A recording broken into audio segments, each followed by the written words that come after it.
नमस्कार मु सामुएल प्रिय दर्शक बंधु पुनर्बार यही जीवंत आहार को आपण मान स्वागत करे। प्रत्येक दिन भली आज मध्य पवित्र वाक्य बाइबल रो आज आम ध्यान करू। ध्यान अंश है बेर्शेबारे प्रतिज्ञा।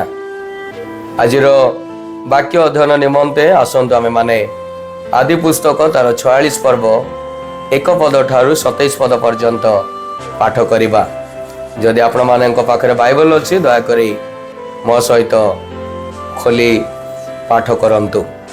एठारे प्रकार लेखा जाए, अनंतर इस्राएल अपना सर्वस्व घेनी यात्रा कले, पुणी बेर्शेबारे उतरी सेठारे अपना पिता इसहाक परमेश्वर को देश रे बलिदान कले। तरे परमेश्वर इस्राएल को राति दर्शन दे कहले, हे जाकब। तरे से उत्तर कले, देखंतु मु उपस्थित अछि। सेतबेले से कहले, आमे परमेश्वर तुम पितार परमेश्वर, तुम्हें मिस्र को जीवा पाए भय कर नाई, जेहेतु आमे सेठारे तुमको एक बृहत गोष्ठी करिबा।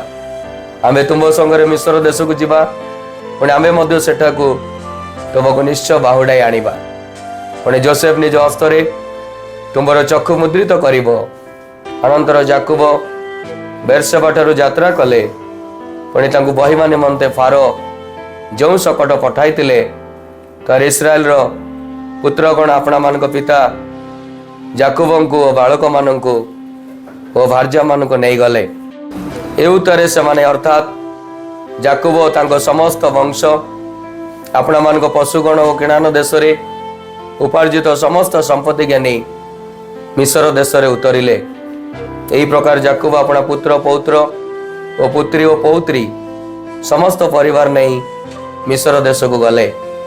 मिस्र देश को आगत इस्राएल वंश अर्थात जाकुब ओ तांकर संतान मानकर नाम, जाकुबंकर ज्येष्ठ पुत्र रुबेन, रुबेन रो पुत्र हनक ओ पल्लू ओ हिस्रोन ओ कर्मी, सिमियन रो पुत्र जिमुएल ओ जामिन ओ ओहद ओ जाकिन ओ शहर ओ तार किणानिया स्त्री ठारू जात पुत्र शौल, लेवी रो पुत्र गर्शन ओ कहात ओ मरारी, जिहुदार पुत्र एर ओ ओजन ओ शेला ओ पेरस ओ सेरह। मात्र एर ओ अनन किणान देश रे मरिथिले।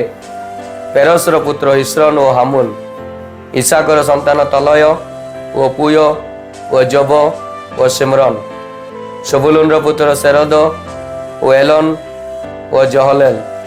एमाने ओ कन्या दीना पदन आराम रे जाकुबंक ठारू जात लेयार संतान। एमाने पुत्र कन्या रे 33 प्राणी थिले। गादर पुत्र सिफन ओ हगी ओ सुनी, ईशबन ओ एरी ओ अरदी ओ अरेली। आसेर रो पुत्र जिन्मा ओ जिस्वा ओ जिस्वी ओ बरियो ओ समान को भगिनी सेरह। पुणी बरियर पुत्र हेबर ओ मलकिएल।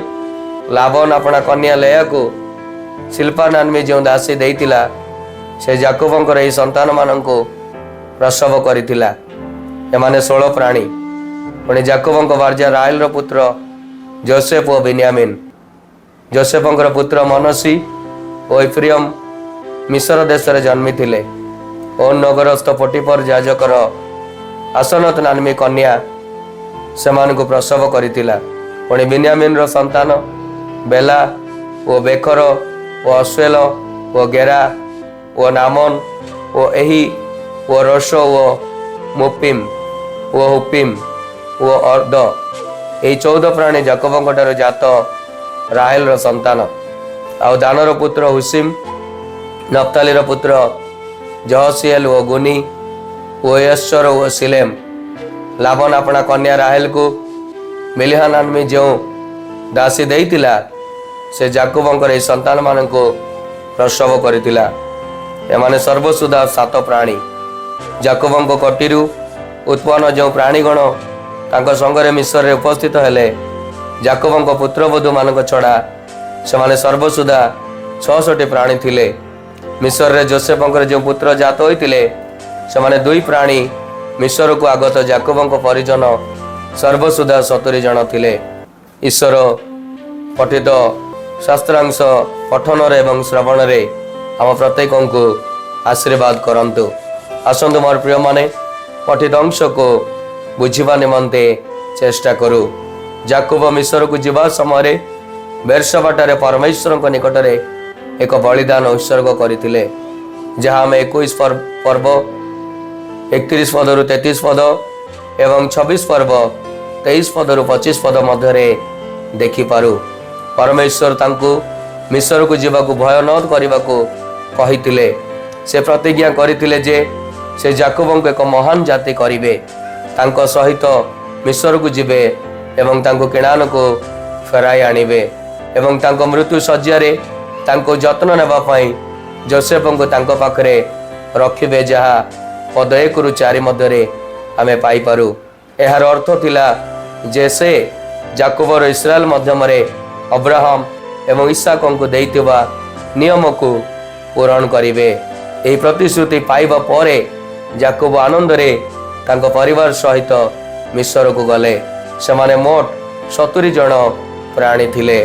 आसंतु ईश्वर किए अटंती आजिर शास्त्रांश रे तांकर चरित्र एवं गुणावली को आमे प्रकाश करू।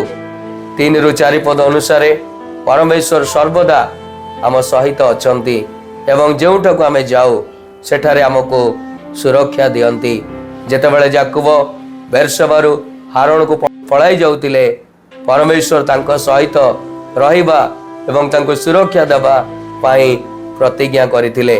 याकूबंको वृद्धा अवस्था रे मिस्र अभिमुखे यात्रा करिबा समय मध्य परमेश्वर तांको समान प्रतिज्ञा देइतिले।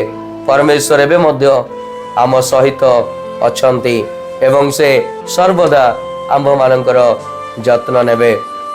ईश्वर आम मानकु ए शास्त्र रु कौन सिखाते?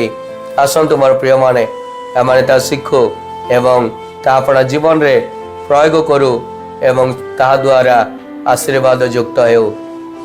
पद 8 रु 27 महान एवं शक्तिशाली कार्य संपादन करिबा पाई परमेश्वर छोट एवं दुर्बल जिनिस व्यवहार करती।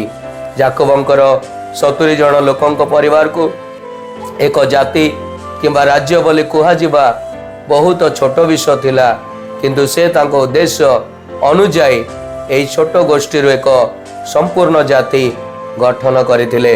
आसंतु मने रखिबा जे आमे मध्य परमेश्वर को परित्राणर महान कार्यर एक अंश एवं सही उद्देश्य पूरण करबा पई आमे सर्वोत्तम चेष्टा करू।